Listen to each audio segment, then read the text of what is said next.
Dividir o quarto, a cama, respirar o mesmo ar e mesmo assim não ser contaminado por quem está ali, do lado.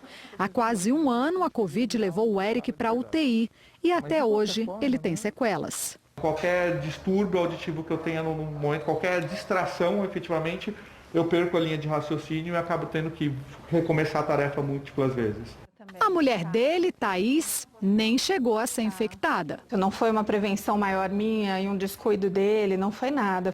Foram histórias como essa que fizeram cientistas suspeitarem que a resposta estaria na genética.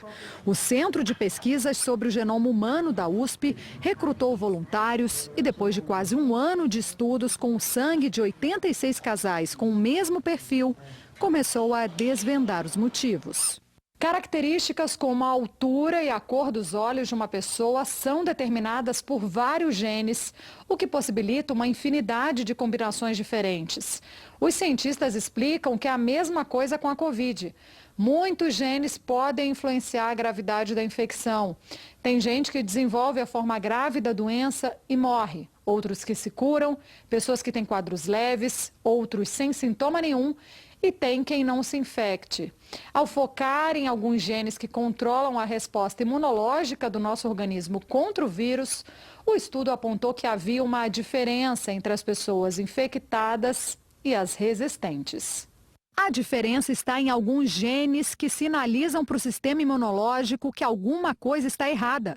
Quando o coronavírus entra na célula, esses genes produzem substâncias que facilitam a conexão da célula infectada com a célula de defesa e ativam essas células de defesa. O que os pesquisadores observaram é que as pessoas mais resistentes ao vírus carregam versões desses genes que deixam essa conexão celular mais eficiente, ajudando as células de defesa a destruírem as células infectadas, eliminando o vírus logo no início da infecção, antes de a pessoa sentir qualquer sintoma.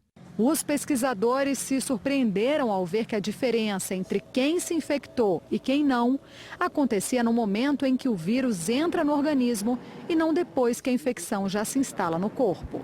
Nós esperávamos encontrar um resultado, diferenças genéticas que interfeririam nesse processo de montagem da resposta imunológica.